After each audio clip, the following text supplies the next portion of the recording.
பெத்துவா புயல் தற்பொழுது மயிலாடுதுறைக்கு கிழக்கில் மையம் கொண்டுள்ளது.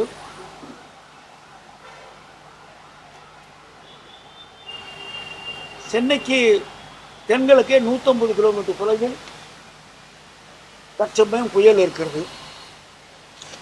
இந்த புயலானது வானிலை ஆய்வு மையம் சொல்லியதன்படி இன்னும் 3 மணி நேரத்தில் ஆழ்ந்த காற்றழுத்த தாழ்வு மண்டலமாக மாறக்கூடிய வாய்ப்பு இருக்கிறது.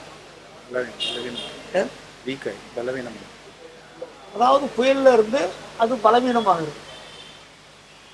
அதற்கு இரவு நடு இரவு அல்லது காலை காற்றழுத்த தாழ்வு மண்டலமாக இன்னும் பலவீனமாகி அநேகமாக நாளைக்கு நார்மல் கோர்ஸுக்கு வரக்கூடிய ஒரு சூழ்நிலை வரும்.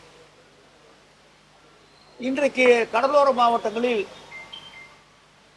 மதியம் 12:30 மணிக்கு மேலாக பெரும்பகுதி மழை இல்லை. மழை இருந்தாலும் தூறலாக இருந்தே ஒழிய மழை 1 சென்டிமீட்டர் இல்லாத அளவுக்கு தான் மழை பெய்திருக்கிறது. புதிதாக எந்த விதமான இறப்புகள் இல்லை. ஏற்கனவே நேற்று உண்டாக்கி வைக்கப்பட்ட மையங்கள் தங்குமிடங்கள் தொடர்ந்து செயல்பட்டு கொண்டிருக்கிறது. நாளை காலை வரை இந்த நிலவரங்களை பார்த்து பிறகு அவர்களை அவர் குடியிருக்கிற பகுதிக்கு அனுப்பலாம் என்று நாங்கள் முடிவு செய்திருக்கிறோம். அநேகமாக நாளை காலை சகஜமான வாழ்க்கைக்கு வர முடியும் என்று எதிர்பார்க்கிறோம். இன்னொரு 3 மணி நேரம் கழித்து புயலுடைய வீச்சு குறையும் என்று வானிலை ஆய்வு மையம் சொல்லியிருக்கிறார்கள். மாண்பு முதலமைச்சர் பதில் தொடர்ந்து எங்களோட தொலைபேசியில் பேசிக் கொண்டிருக்கிறார்கள். இப்பொழுது கூட பேசினார்கள். பேசி நிலவரம் என்ன, எந்த பகுதியில் மழை பெய்கிறது, சென்னை எப்படி இருக்கும் என்பதெல்லாம் மாண்பு முதலமைச்சர்களுடைய மத்தியில் கேட்டு தெரிந்து கொண்டிருக்கிறார்கள். அவருடைய கவனம் இதில் அக்கறையோடு இருக்கிறது. நீர் வடிந்த பிறகு விவசாய நிலங்கள் பாதிக்கப்பட்ட பகுதிகளெல்லாம் கணக்கெடுக்கிற பணியையும் நாங்கள் செய்ய வருகிறோம். அவங்க இருக்காங்க, எங்கே தேவை இருக்கிற இடத்துக்கு நம்மிடம் என்டிஆர்எஃப்பும் எஸ்டிஆர்எஃப்பும் தயாராக இருக்கிறார்கள். எங்கே தேவை என்று மாவட்ட நிர்வாகம் சேர்க்கிறதோ அங்கே நாங்கள் அனுப்பி வைக்கிறதுக்கு தயாராக இருப்போம்.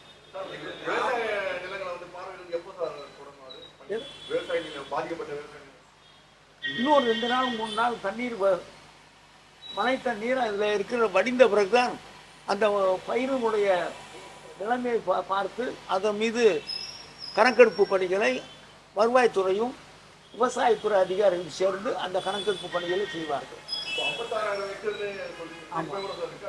அதே தான் காலையில் சொன்னது பெரிய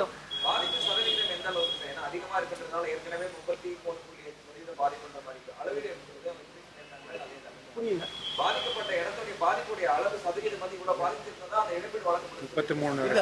33%. அதாவது பயிருடைய பாதிப்பு 33% பாதிச்சிருந்தா தான் நம்ம பணம் கொடுக்க முடியும். மத்திய அரசாங்கத்துக்கு கேட்க முடியும், நம்மளும் பணம் கொடுக்க முடியும்.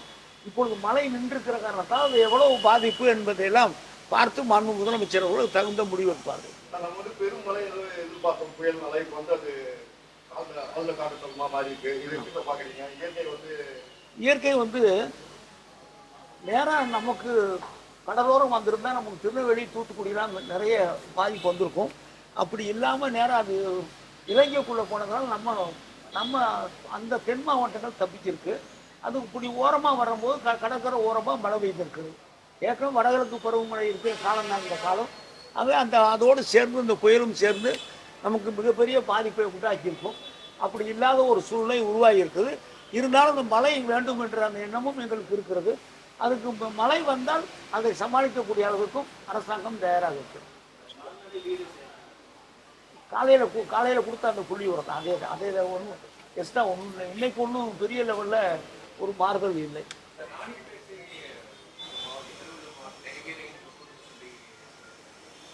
ஹெவி ரெயினில் அவங்கள மிக கனமழை அப்படின்னு அவங்க ஒரு ஸ்ட்ராட்டஜி ஒரு மார்க் வச்சுருக்காங்க. அதை சொல்லியிருக்காங்க.